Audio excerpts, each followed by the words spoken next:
E ainda por cima a gente tem aqui pessoas como o Zé Trovão, que já havia proposto a separação da região sul, né, do resto do Brasil, e agora ele continua, né, com mentiras para emplacar aí essa história de que o governo não está fazendo nada, de que é o povo pelo povo, que a gente está falando aqui o dia inteiro, a semana toda, desde a semana passada, mas a gente está perdendo paciência com esses caras, porque é muita fake news, ô Calejão. A fake news do Pablo Marçal é uma coisa, ela se destina a vender curso, se destina principalmente a enganar os otários que compram o curso do Pablo Marçal. Eu não acredito que exista qualquer pessoa nesse país que não seja otária se comprou um curso do Pablo Marçal. Não tem.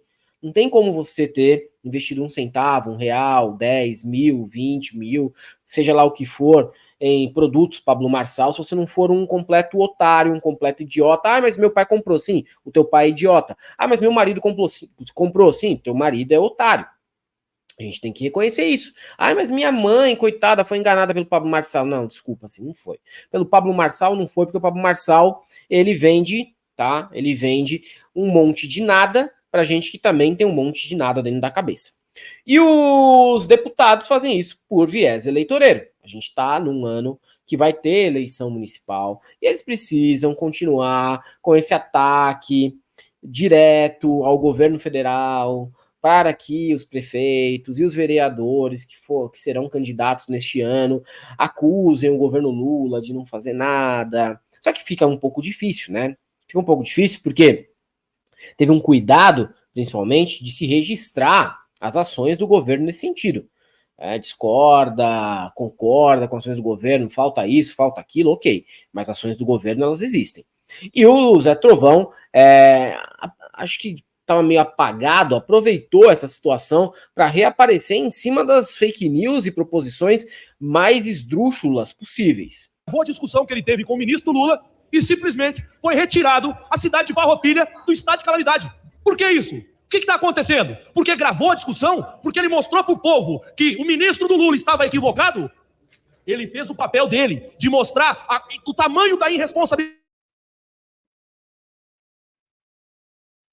Retirado do estado de calamidade. Não precisa mais ajudar a Farroupilha. Eu sou um patriota, quero que o Lula ajude o Rio Grande do Sul, mas que ajude de fato. Ele está lá, nesse momento, no Rio Grande do Sul. É a terceira vez que vai em menos de 15 dias. Da vez passada, em setembro, passou setembro, outubro, novembro, dezembro, janeiro.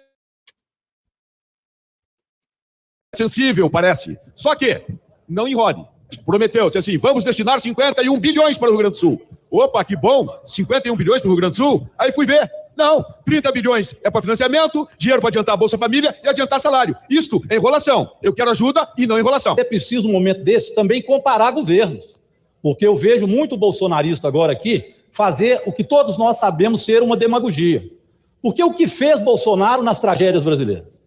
Quando a chuva arrasou a Bahia, os baianos que estão aqui lembram disso, Jair Bolsonaro foi andar de jet ski, debochando do povo nordestino. Sequer foi à Bahia. E agora eles têm coragem de falar alguma coisa em relação ao presidente Lula? Lembrem de Bolsonaro andando de jet ski, enquanto o povo da Bahia estava lá sofrendo com a chuva. Lembrem-se da Covid-19, quando ele disse que era uma gripezinha, que ele não era coveiro, que ele não estava nem aí, enquanto 700 mil pessoas morreram.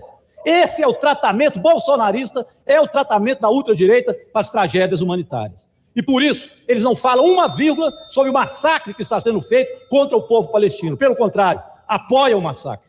Eles não têm a menor dó daqueles que sofrem com crises na humanidade.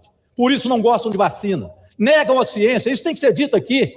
Negam, inclusive, que haja um problema de variações climáticas na Terra hoje. Dizem claramente que o ser humano não tem responsabilidade alguma pelo que acontece das tragédias climáticas hoje no mundo. Essa é a política bolsonarista e por isso não socorrem, acham que isso é coisa normal e que as pessoas morrerem faz parte de uma certa visão que eles têm dessas crises que acontecem na humanidade. Então eu queria, em primeiro lugar, lembrar isso, que foram essas as ações de Jair Bolsonaro durante todas as tragédias. Fora ele tossindo, debochando. Ah, eu estou com Covid, e tossia, debochando do povo. Lembre-se que foi assim que Jair Bolsonaro tratou a tragédia da Covid e a tragédia na Bahia das chuvas. Eu sou mineiro, presidente, peço a Vossa Excelência um pouco de tempo a mais, porque sei o que são tragédias. A tragédia de Mariana e de Brumadinho foram tragédias terríveis em Minas Gerais. E muitas vezes, presidente, peço um minuto a Vossa Excelência, foram tragédias também que ocorreram das chuvas que estão intensas no nosso território e nas nossas Minas Gerais. Mas estas tragédias que lá acontecem, nós temos que estar sempre correndo atrás e tendo solidariedade. E quando eu vejo o presidente Lula, já pela terceira vez no Rio Grande do Sul, colocando agora um ministro da sua confiança, que é o Paulo Pimenta, para ser autoridade, inclusive nacional, para ajudar nessa crise, eu tenho muito orgulho deste presidente que nós elegemos. Eu imagino se nós tivéssemos tido a tragédia, de junto com esta tragédia, ter Bolsonaro governando, certamente o Rio Grande do Sul hoje estaria numa situação muito pior e ele não colocaria um centavo para ajudar lá, como não quis colocar na Covid, e nós tivemos que aprovar aqui R$600 de socorro, porque ele queria dar apenas R$200. Vamos lembrar da verdade para que bolsonarista não continue falando mentira. Fake news chega. Um abraço.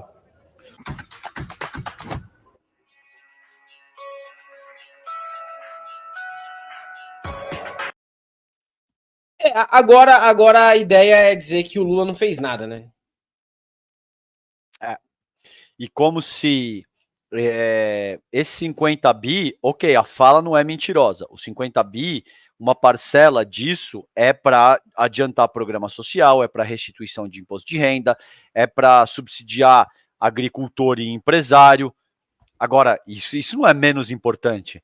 O cara que ressalta isso como sendo inútil, como sendo inócuo, é um alucinado, né? Esse cara é um maluco da cabeça, ele sequer entende a importância de tudo isso que está posto aí, e ele sequer entende que isso é absolutamente fundamental. Em suma, Helder, o governo federal aí do Lula, e não é porque é o Lula não, tá, cara? Se tivesse que criticar, vou criticar. Se estivesse fazendo um trabalho ruim, eu vou falar que tá fazendo um trabalho ruim, precisa melhorar.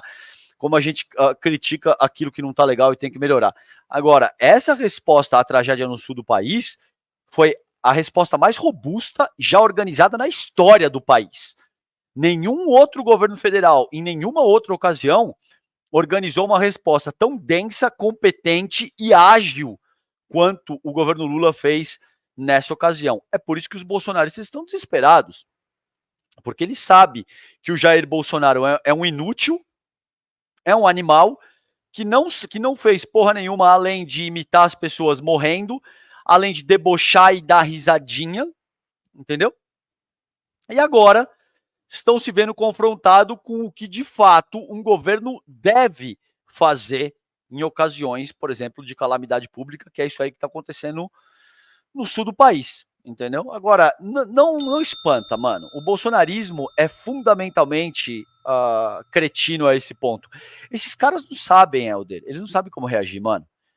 Figuras como você viu aí, o Zé Travão, o Nicolas, Damares, como é que ele chama lá, tá sempre cambaleando lá, que a gente zoa. O Malte, essa galera, Feliciano. Cara, esses caras não existiriam no debate público em condições normais de temperatura e pressão, cara.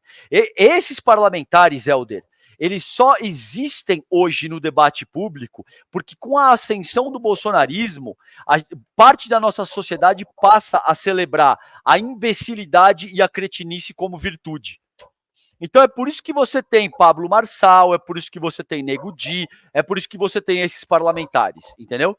Porque pela primeira vez você pode utilizar a imbecilidade como um ativo para ascender dentro da tua estrutura social, para se apresentar como alguém relevante no debate público. Caso contrário, essas pessoas não teriam o menor espaço para absolutamente nada, meu mano. Nada. Sabe assim, você é um imbecil completo, cara. Essas pessoas sabem lacrar em cima de pauta moral, pânico moral, em cima de pânico moral, populismo penal e dogma religioso, Helder. Se sair disso aí, meu mano, babou a Zé do pé do frango deles e eles não sabem o que fazer, cara.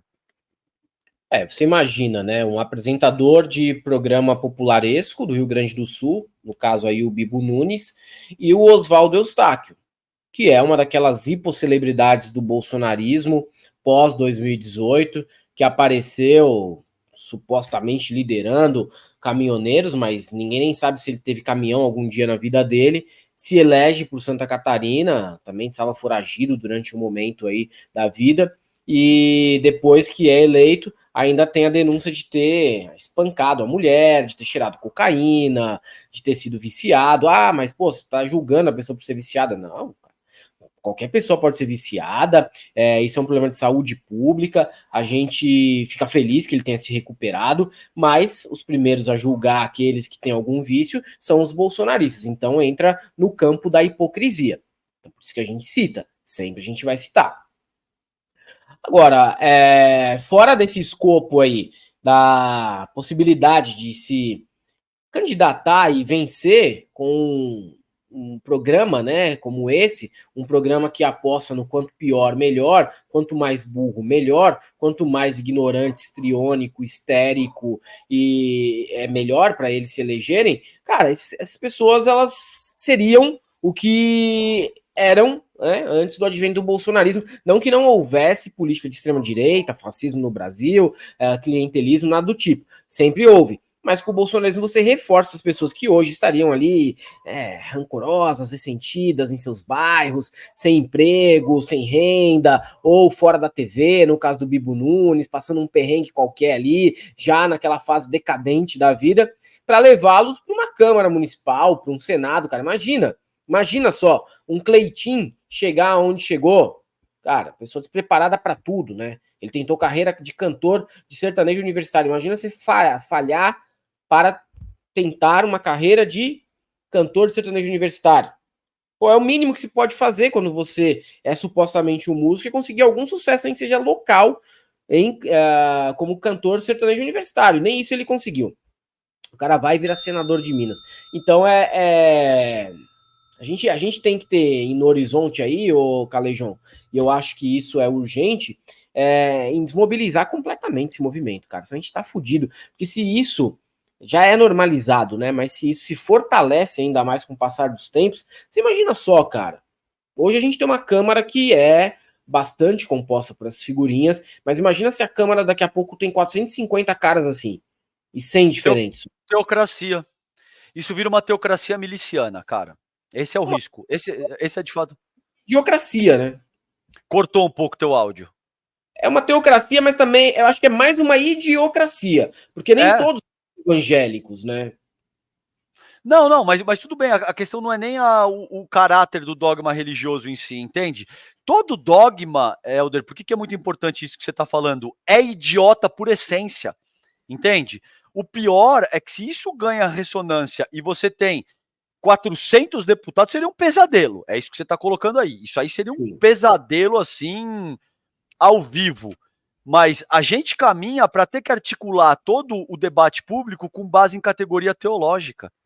Entende o que eu estou te dizendo? Então você vai ter um deputado discutindo questões de saúde pública com base no que está escrito na Bíblia, com base no que Deus fica bem aos olhos de Deus ou não, com base no que o padre, o pastor ou outra liderança religiosa acha que tem que ser feito. E, cara, o pior, isso não é tão difícil disso acontecer no país, cara.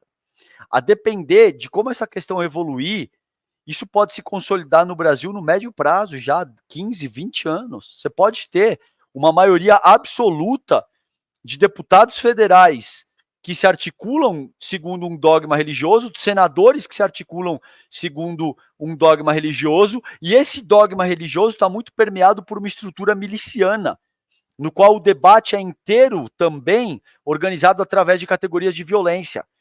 Você vai matar o cara, você vai dar um tiro. Se o cara disse algo que você não gosta, você vai lá e vai intimidar o cara com uma arma. Entende? Essa é a milicianização do debate sociopolítico do país. Não quer dizer só milícia no sentido cidade de Deus ou tropa de elite, que tem lá esqueci o nome daquele cara que faz o personagem, que é um alucinado também, aquele mano. Nascimento? Não. O outro mano que fala da borda de gelo de não sei o que, sabe? Que ele deu uma entrevista pro Monark. Um gordinho. Sandro Rocha. Isso, Sandro Rocha, esse mano aí, entendeu? Uhum. Não é o arquétipo tradicional do miliciano, que também existe seguramente.